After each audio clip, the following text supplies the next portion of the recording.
भगवान गौतम बुद्ध के यह कहने पर कि मेरा 4 माह पश्चात महापरिनिर्वाण होगा, भिक्षु अपने आप को न रोक सके और जोर जोर से रोने लगे। भिक्षुओं के आंसू बहने लगे। भिक्षुओं की तो क्या बात कही जाए, अरहतों की भी आंखों से आंसू बहने लगे, लेकिन अपने हृदय को वो संभाल लिए।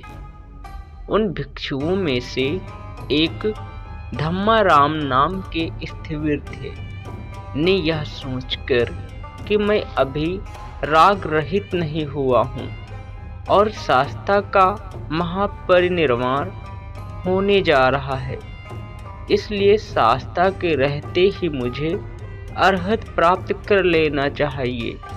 ऐसा सोच कर एकांत में जाकर समग्र संकल्प से साधना में लग गए। धम्माराम उस दिन से एकांत में रहते, मौन रखते, ध्यान करते। भिक्षुओं के कुछ पूछने पर भी उत्तर नहीं देते थे। स्वभावतः भिक्षुओं को इससे चोट लगी। धम्माराम अपने को समझता क्या है, पूछने पर उत्तर नहीं देता, उपेक्षा करता है हमारी। इस तरह चलता है जैसे अकेला है, कोई यहाँ है ही नहीं। वहाँ 10,000 भिक्षु थे बुद्ध के पास। यह धम्माराम भूल ही गया उन 10,000 भिक्षुओं को। स्वभावतः अनेकों भिक्षुओं को चोट लगी, अनेक को बात नहीं जची। लोग जय राम जी करते, उसका भी उत्तर नहीं देता था। बात ही छोड़ दी थी यह, जैसे संसार मिट गया। भिक्षुओं ने यह शिकायत भगवान गौतम बुद्ध से की। भगवान ने उन्हें कहा, धम्माराम को बुला लाओ। धम्माराम के आने पर भगवान बुद्ध ने पूछा, भिक्षु तुझे क्या हुआ है? क्या यह सत्य है कि तू अन्य भिक्षुओं से बात नहीं करता? भंते, सत्य है, धम्माराम ने कहा। भिक्षु तू ऐसा क्यों कर रहा है? भगवान बुद्ध ने कहा। तब धम्माराम ने अपने सारे विचारों को कह सुनाया। उसने कहा, आप जाते हैं, 4 महीने का समय बचा है। आपके रहते अगर मैं मुक्त नहीं हो जाता हूँ तो फिर मेरे लिए कोई आशा नहीं है। आपकी मौजूदगी में अगर मेरा दिया नहीं जल सका तो मैं नहीं सोचता कि फिर कभी जल सकेगा। फिर कहाँ खोजूंगा ऐसे बुद्ध पुरुष को? फिर जन्मों जन्मों भटकना पड़ेगा। इसलिए अब एक रत्ती भर की बेशक किसी और बात में नहीं गंवाना चाहता हूँ, एक आंसू भी नहीं गिराना चाहता हूँ, एक शब्द भी नहीं बोलना चाहता हूँ। ये 4 महीने जो भी मेरे पास हैं सब दांव पर लगा देना चाहता हूँ। अगर इस बार हो जाए तो हो जाए, इतने करीब आकर चूक जाऊं भगवान तो फिर कितना समय लगेगा? फिर कहाँ खोज पाऊंगा?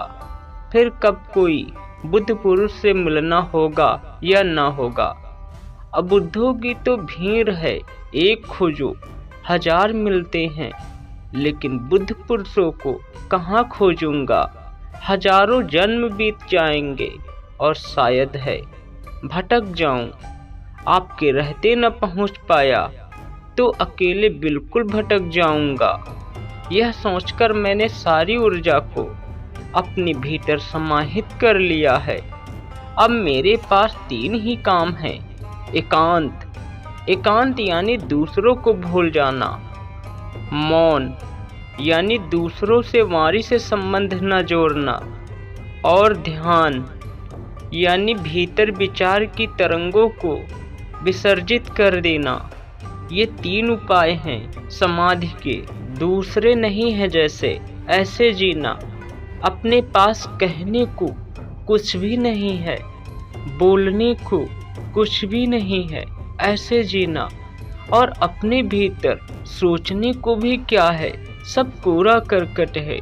इस कूड़ा करकट को क्या उलटते पलटते रहना, ऐसा 3 भावों से जो भर जाए, एकांत, मौन और ध्यान, एक दिन उसके जीवन में समाधि फलित होती है। एक दिन सब कुछ शून्य हो जाता है। ख्याल रखना, एकांत में दूसरे मिट जाते हैं, मौन में शब्द मिट जाते हैं, ध्यान में विचार मिट जाते हैं और समाधि में स्वयं का मिटना हो जाता है, शून्य हो जाता है। उसने सारी बात बुद्ध से कही। उसे सुनकर बुद्ध ने उसे साधुवाद दिया और कहा, भिक्षुओं, अन्य भिक्षुओं को भी जिन्हें मुझ पर प्रेम हो, धम्माराम के समान ही होना चाहिए। माला गंध आदि से मेरी पूजा करने वाले मेरी पूजा नहीं करते, अपने को धोखा देते हैं, बल्कि जो धर्म के अनुसार आचरण करते हैं वे ही मेरी पूजा करते हैं। आंसुओं के बहाने से कोई सार नहीं, और फिर जो वैसा करते हैं वो मुझे समझते ही नहीं, क्योंकि कितनी बार तो मैंने तुमसे कहा, यहाँ सभी अस्थिर है। जो जन्मा है वो मरेगा, जो हुआ है वो मिटेगा। इस अस्थिर से मोह मत बनाओ, और तुमने मुझसे मोह बना लिया। जो मुझसे मोह बना लिए है वो मुझे समझे नहीं। रोवो नहीं, रोने से कुछ नहीं होगा। बहुत रो लिए, जन्मों जन्मों रो लिए, अब बंद करो। सोवो भी नहीं, रोना भी जाने दो, सोना भी जाने दो। अब जागो और धम्माराम की तरह बनो। तो दोस्तों, इस प्रकार भगवान बुद्ध ने उपदेश देकर अपनी चुप्पी साध ली। तो हमें भी अपने जीवन में धम्माराम की तरह किसी भी कार्य में संपूर्ण ऊर्जा लगा देनी चाहिए, जिससे हमारा वह कार्य बहुत जल्दी प्रतिफलित होता है।